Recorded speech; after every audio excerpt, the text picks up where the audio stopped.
Hola, ¿qué tal amigos? Un gusto saludarles, su amigo y servidor Mayito Galarza. Hoy vamos a hablar un tema muy importante. Es una figura retórica, como el eufemismo.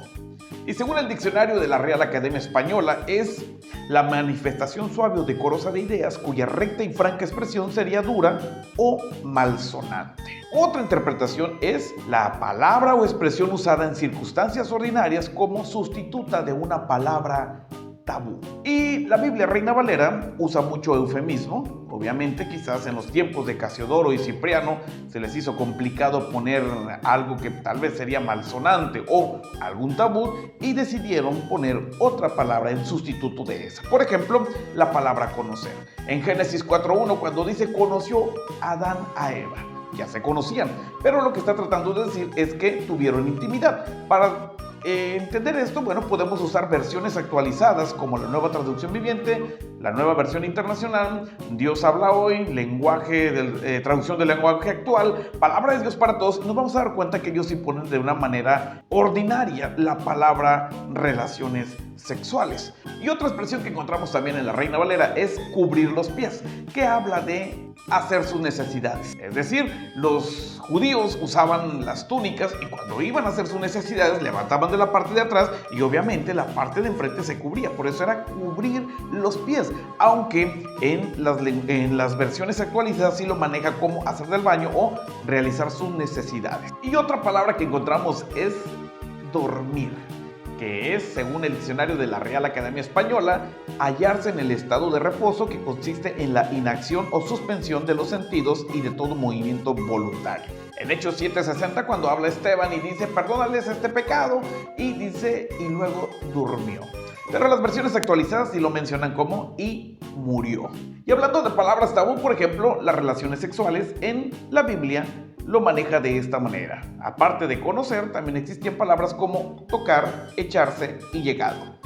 En Génesis 24, mas Abimelech no se había llegado a ella, haciendo un énfasis de tener intimidad con Sara. Recuerde que Abraham y Sara llegaron a Egipto y la presentó como su hermana. En ese mismo capítulo usa ahora la palabra tocar, para hacer también enfatizar en tener relaciones sexuales. Dice en el versículo 6 del capítulo 20 de Génesis, y yo también te detuve de pecar contra mí, así que no permití que la tocase. Y en el Nuevo Testamento también Pablo exhorta, por allá en la primera carta a los Corintios 7:1, diciendo que le será mejor al hombre no tocar mujer. Entendemos que está siendo enfático en no tener intimidad. Pero también existe la palabra echarse. En Levítico 18:22 dice, no te echarás con varón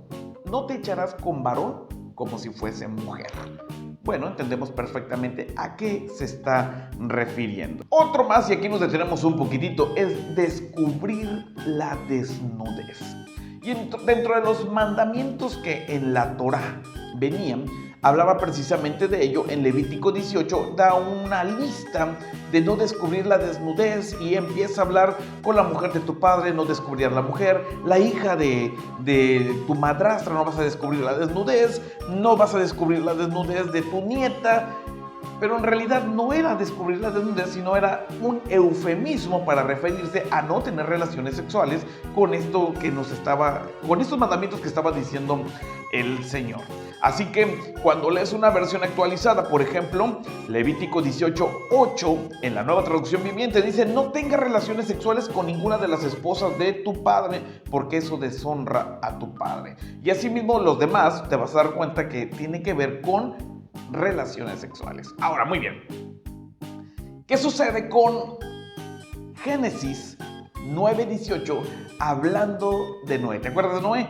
El pregonero de fe según Pedro, pero también el hombre que salvó una generación, y nos dice la escritura que sale de un mundo caído, perdido, viviendo los deleites de este mundo. Incluso Jesús se atreve a decir que la venida del hombre va a ser como en los tiempos de Noé. ¿Por qué razón?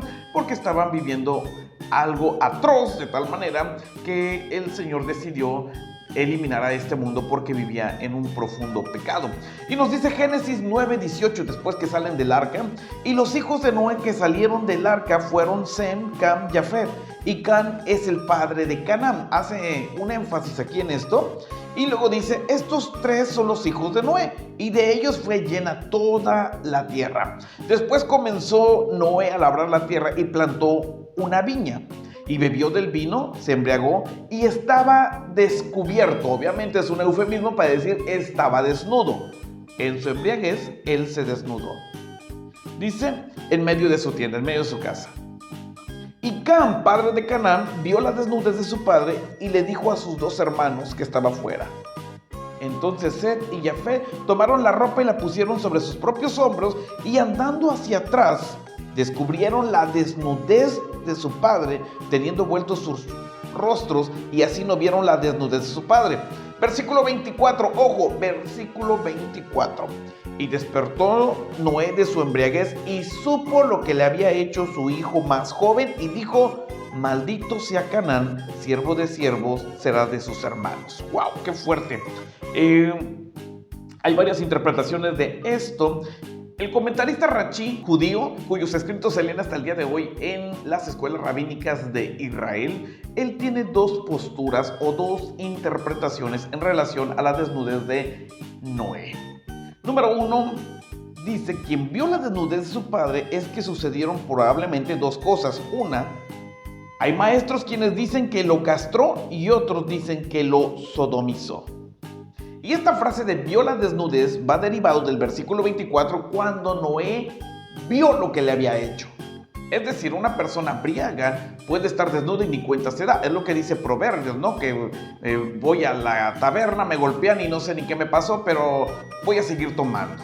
Sin embargo, en esta postura cuando dice vio lo que le había hecho es que hubo una reacción o su cuerpo se vio violentado a causa de la embriaguez y lo que le había sucedido.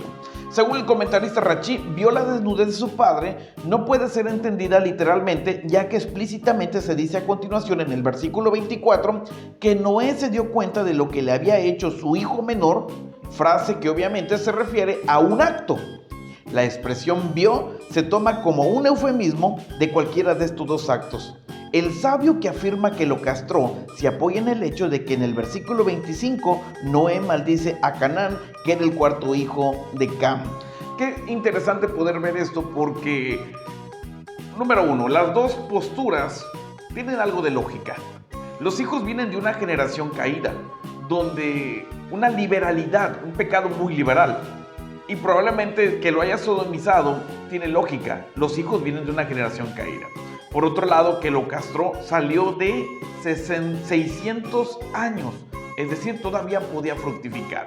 ¿Por qué maldice a Canaán? Según los sabios que interpretan aquí con Rachi, es que Canaán es el cuarto hijo y supuestamente Cam lo imposibilita de poder tener Noé un cuarto hijo. Por eso maldice al cuarto hijo de Cam. Sea lo que le hayan hecho a Noé, ya sea que lo haya castrado o lo haya sodomizado, no se debe leer de manera literal.